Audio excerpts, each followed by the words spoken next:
आमदनी कम हो तो खर्चों पर और जानकारी कम हो तो शब्दों पर कंट्रोल रखना जरूरी है।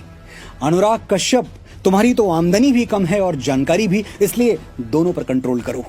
तुम्हारे शरीर में इतना पानी नहीं है कि ब्राह्मणों की इंच भर लेगेसी को दूषित कर पाओ। फिर भी तुमने ये इच्छा जाहिर कर ही दी है तो मैं कुछ तस्वीरें तुम्हारे घर भेजना चाहता हूं। तुम तय करो कि किस किस ब्राह्मण पर तुम्हें अपने शरीर का गंदा पानी फेंकना है। आचार्य चाणक्य, चंद्रशेखर तिवारी आजाद, पेशवा बाजीराव बलाल, भगवान परशुराम, रामकृष्ण परमहंस, आदि गुरु शंकराचार्य, मंगल पांडे, अटल बिहारी वाजपेयी, तात्या टोपे, राजगुरु रामधारी सिंह दिनकर, परमवीर कैप्टन मनोज पांडे, बाल गंगाधर तिलक, पंडित दीनदयाल उपाध्याय, पंडित श्री राम शर्मा आचार्य, पंडित भीमसेन जोशी, संगीत सम्राट तानसेन, लता मंगेशकर, रानी लक्ष्मीबाई, महाकवि कालिदास, गोस्वामी तुलसीदास। तुम्हारे जैसे हजारों नफरती शुरू होकर खत्म हो जाएंगे, ब्राह्मणों की गौरवशाली परंपरा खत्म नहीं होगी। मैं एक ब्राह्मण तुम्हें खुला चैलेंज देता हूं।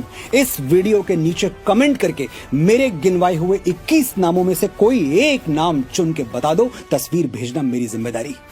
और अगर गुर्दे में इतना दम नहीं है कि अपनी बोली हुई बातों पर अटल रह पाओ और एक नाम इस वीडियो के नीचे लिख पाओ, तो भाई साहब, एक बहुत बड़े आदमी ने कहा है कि रहने के लिए दुनिया में कई अच्छी जगहें हैं, लेकिन सबसे अच्छा यही है कि औकात में रहो। ब्राह्मण भारतवर्ष का मस्तक है और इस मस्तक पर चमकते हुए भगवा तिलक पर सिर्फ ब्राह्मणों को नहीं, चारों वर्णों को अभिमान है। तुम्हारी घिनौनी सोच को बड़ा हृदय दिखाते हुए ब्राह्मण तो शायद क्षमा भी कर दे। हिंदू समाज तुम जैसे अपराधियों को, सनातन द्रोहियों को, देश को तोड़ने और एकता को खंडित करने वाले वामपंथियों को कभी क्षमा नहीं करेगा।